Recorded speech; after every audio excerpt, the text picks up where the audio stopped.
ഇപ്പോൾ KPCC പ്രസിഡന്റും revenue മന്ത്രിയുമായ അഡ്വക്കേറ്റ് സണ്ണി ജോസഫ് മാധ്യമപ്രവർത്തകരെ കാണുന്നു.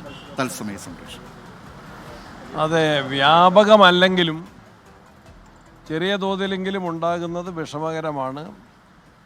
അതിൽ ജനങ്ങളുടെ പ്രയാസം, പ്രത്യേകിച്ച് ഫുട്ബോൾ ആരാധകരുടെ പ്രയാസമൊക്കെ നന്നായിട്ട് ഞാനും മനസ്സിലാക്കുന്നു. അത് ഒഴിവാക്കാനുള്ള വലിയ പരിശ്രമങ്ങൾ നടത്തി.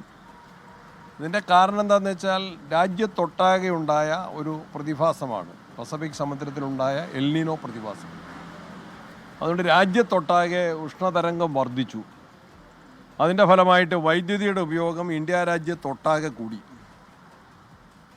നമ്മൾ മാർച്ച് ഏപ്രിൽ മാസങ്ങളിൽ നമ്മൾ കൂടുതൽ ഷോർട്ടേജ് വന്നപ്പം മറ്റ് സംസ്ഥാനങ്ങളിൽ നമ്മൾ കടം വാങ്ങിയിരുന്നു. നേരത്തെ പറഞ്ഞതിൽ ചെറിയ പിശക് വന്നിട്ടുണ്ട്. വൈദ്യുതി മന്ത്രി അഡ്വക്കേറ്റ് സണ്ണി ജോസഫ് മാധ്യമപ്രവർത്തകരെ കാണുകയാണ്. അദ്ദേഹം സംസ്ഥാനത്ത് ലോഡ് ഷെഡിങ്ങുമായി ബന്ധപ്പെട്ട കാര്യങ്ങളെക്കുറിച്ചാണ് വിശദീകരിക്കുന്നത്. അതിപ്പോൾ നമുക്ക് മടക്കി കൊടുക്കാതിരിക്കാൻ നിർവാഹമില്ല. അതുകൊണ്ട് രാജ്യത്തൊട്ടാകെ വന്ന വലിയ സമ്മർദ്ദം, ഉഷ്ണതരംഗം വർദ്ധിച്ചത്, അതുവഴി വൈദ്യുതിയുടെ ഉപയോഗം കൂടി. എല്ലാ സംസ്ഥാനങ്ങളും ഈ പ്രതിസന്ധി അല്ലെങ്കിൽ കൂടുതലായിട്ട് പർച്ചേസ് ചെയ്യുന്നു. നമ്മൾ മടക്കി കൊടുക്കാനും കൂടെ നിർബന്ധമാകുന്നു. മറ്റൊരു കാര്യം, നമ്മളുടെ സോളാറൊക്കെ ഉൽപ്പാദിപ്പിക്കുന്നത് പകൽ സമയത്താണ്. രാത്രിയിലാണ് നമുക്ക് ഏറ്റവും വലിയ ക്ഷാമം നേരിടുന്നത്. നമ്മളെ ജലസംഭരണിയിലെ കൊല്ലം മഴ കുറഞ്ഞതുകൊണ്ട് കഴിഞ്ഞ ജൂൺ മാസം പകുതിയിൽ നമ്മളുടെ ജലസേചന പദ്ധതികളുടെ ജലസംഭരണിയിൽ 47%, സംഭരണശേഷിയുടെ 47% ജലം വെള്ളം ഉണ്ടായിരുന്നെങ്കിൽ ഇപ്രാവശ്യം അത് 21 കുറഞ്ഞു. ഈ രണ്ട് പ്രയാസങ്ങളാണ്. ഒന്ന്, രാജ്യത്തൊട്ടാകെ ഉണ്ടായ ഊർജ പ്രതിസന്ധി, കേരളം മാർച്ച് ഏപ്രിൽ മാസങ്ങളിൽ വാങ്ങിയത് മടക്കി കൊടുക്കൽ, നമ്മുടെ ജലസംഭരണിയിലെ വെള്ളം കുറഞ്ഞത്, ചൂട് കൂടുമ്പോഴുള്ള ഉപയോഗം കൂടുന്നത്. അതുകൊണ്ടാണ് ചെറിയ തരത്തിലുള്ള നിയന്ത്രണങ്ങൾ ഏർപ്പെടുത്തിയത്. അത് കഴിയുന്നത്ര കുറയ്ക്കാൻ, മറ്റ് സ്ഥലങ്ങളിൽ നിന്ന് വാങ്ങുന്നത് കൂടുതലാക്കാൻ പരമാവധി പരിശ്രമിക്കുകയാണ്. ലഭ്യത കുറവാണ്. കാരണം നമുക്ക് വാങ്ങാവുന്നതിന് എത്രയാണെങ്കിൽ പോലും 10 രൂപ കൂട്ടി വാങ്ങാൻ പറ്റില്ല. അപ്പോൾ എല്ലാ സംസ്ഥാനങ്ങളും, ചില സംസ്ഥാനങ്ങൾ പകലും വാങ്ങുകയാണ്. നമുക്ക് പകൽ വാങ്ങേണ്ട ആവശ്യകതയില്ല. അതുകൊണ്ട് ലഭ്യത അനുസരിച്ച് കിട്ടാവുന്ന എല്ലാ സ്ഥലങ്ങളിൽ നിന്നും സംഭരിക്കുന്നതിന് വേണ്ടി, വാങ്ങുന്നതിന് വേണ്ടി നമ്മളുടെ ഡയറക്ടർ ബോർഡ് മെമ്പർമാരുടെയും അതുപോലെ പുതിയ സെക്രട്ടറി ചുമതല ഏറ്റെടുത്തു. സെക്രട്ടറിയും ഞാനും ചീഫ് എഞ്ചിനീയർമാരും 2 വട്ടം തിരുവനന്തപുരത്ത് ചർച്ച നടത്തി. ഇതിലെ ജനങ്ങളുടെ പ്രയാസം പൂർണ്ണമായിട്ട് മനസ്സിലാക്കുന്നു. അത് പരിഹരിക്കാനുള്ള കഴിയാവുന്ന എല്ലാ നടപടികളും തുടരുന്നതാണ്. ഇത്രയും പ്രതീക്ഷിച്ചില്ല. കാരണം നമ്മുടെ കാലാവസ്ഥ ഇത്ര മോശമാകും.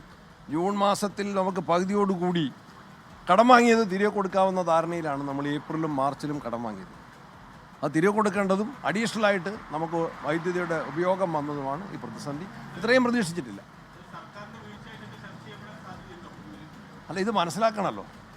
ഇത് മനസ്സിലാക്കിയാൽ കഴിഞ്ഞ പ്രാവശ്യം ഏപ്രിലും മാർച്ചിലും കടം വാങ്ങിയത് സർക്കാരിൻ്റെ വീഴ്ചയാണെന്ന് പറയാൻ പറ്റുമോ? ആ കടം വാങ്ങിയത് മടക്കി കൊടുക്കേണ്ടത് പുതിയ സർക്കാരല്ലേ? അത് സർക്കാരില്ലല്ലോ, ബോർഡല്ലേ. ഏത് സർക്കാർ എന്നുള്ള വ്യത്യാസമില്ലല്ലോ. ആ സർക്കാർ കേരള ഗവൺമെൻറ് അല്ലേ, അല്ലെങ്കിൽ ഇലക്ട്രിസിറ്റി ബോർഡാണല്ലോ കടം വാങ്ങുന്നത്. അത് മടക്കി കൊടുക്കണല്ലോ. അത് പ്രതീക്ഷിച്ച മഴ കിട്ടുന്നില്ല, രാജ്യത്തൊട്ടാകെ കിട്ടുന്നില്ല. അതിൻ്റെ ഭാഗം കേരളത്തിൽ പ്രത്യേകിച്ച് ഏറ്റവും വലിയ റെയിനി സീസണാണ്. ആ സീസണിൽ മഴ കിട്ടാത്തതാണ് പ്രധാനപ്പെട്ട കാരണം. മറ്റൊരു കാര്യം, ഈ വൈദ്യുതി മീറ്ററുകൾ മാറ്റുന്നതുമായി ബന്ധപ്പെട്ട് ഈ അദാനി കമ്പനിയുമായി ഒരു 3,400 കോടി രൂപയുടെ ഒരു കരാർ എടുക്കപ്പെട്ട് അതിൻ്റെ നടപടികളിലേക്ക് കടന്നു. മന്ത്രി പോലും ചുമതലയേൽക്കുന്നതിന് മുൻപേ ആണ് അതിൻ്റെ നടപടികൾ ആരംഭിച്ചത്. എൻ്റെ മുൻപിൽ അങ്ങനത്തെ യാതൊരു ഫയലും ഇതുവരെ വന്നിട്ടില്ല. ഞാനിപ്പം വാർത്താമാധ്യമങ്ങളിൽ നിന്ന് അങ്ങനെ ഗവൺമെൻറ് ഫോർമേഷന് മുൻപായിട്ട് കരാർ നടപടികളുമായിട്ട് മുന്നോട്ട് പോയി എന്ന് പറഞ്ഞു. അതും വേറൊരു കാര്യം, മുൻ ഗവൺമെൻറ്റാണ് കരാർ ക്ഷണിച്ചത്. അതിൻ്റെ പ്രോസസ്സിംഗ് ആണ് നടന്നിട്ടുള്ളത്. അതെന്താണ്, തിരക്കുണ്ടായിരുന്നോ, അതിലെന്തെങ്കിലും ചട്ടവിരുദ്ധമായിട്ടോ നിയമവിരുദ്ധമായിട്ട് നടപടികൾ ഉണ്ടായിട്ടുണ്ടോ എന്ന് പരിശോധിക്കും. അതിലെന്തെങ്കിലും തെറ്റുകളുണ്ടെങ്കിൽ അത് പരിശോധിച്ച് ആവശ്യമായ നടപടികൾ സ്വീകരിക്കും.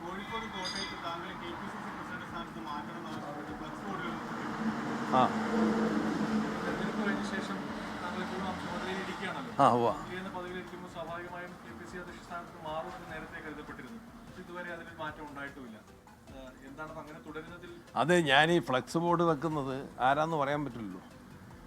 നല്ല ഉദ്ദേശത്തിൽ വെച്ചതാകാം, മോശം ഉദ്ദേശത്തിൽ വെച്ചതാകാം. ഞാൻ 2 ചുമതലയും വഹിച്ചു പോകാനുള്ള എൻ്റെ പ്രയാസം തന്നെ ഞാൻ തക്ക സമയത്ത് നേതൃത്വത്തെയും KPCCയുടെ യോഗത്തിലും അറിയിച്ചിട്ടുണ്ട്. എന്നോട് എപ്പോൾ പകരം ആളെ നിയമിച്ച് എപ്പോൾ ചുമതല കൈമാറണം എന്ന് പറഞ്ഞാലും ആ സെക്കൻഡിൽ ഞാൻ തയ്യാറാണ്. എല്ലാ സഹകരണമുണ്ട്, എല്ലാവരുടെയും സഹകരണമുണ്ട്.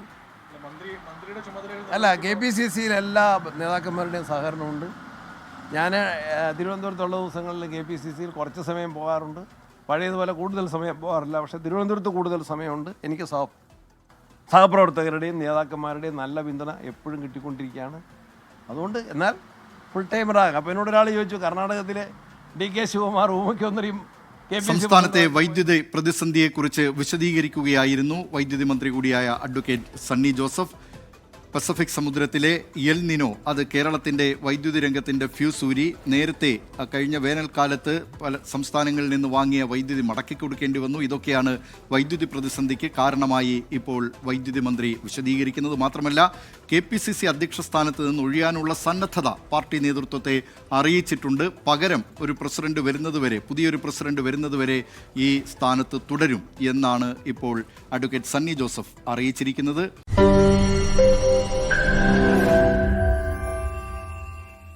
ലോകത്തെവിടെയായാലും ഏത് സമയത്തും 24 വാർത്തകളും ഓഗ്മെന്റഡ് റിയാലിറ്റി പാക്കേജുകളും എക്സ്പ്ലെയിനറുകളും വിശദമായി കാണാൻ ഞങ്ങളുടെ YouTube ചാനൽ നിങ്ങൾക്ക് സബ്സ്ക്രൈബ് ചെയ്യാം.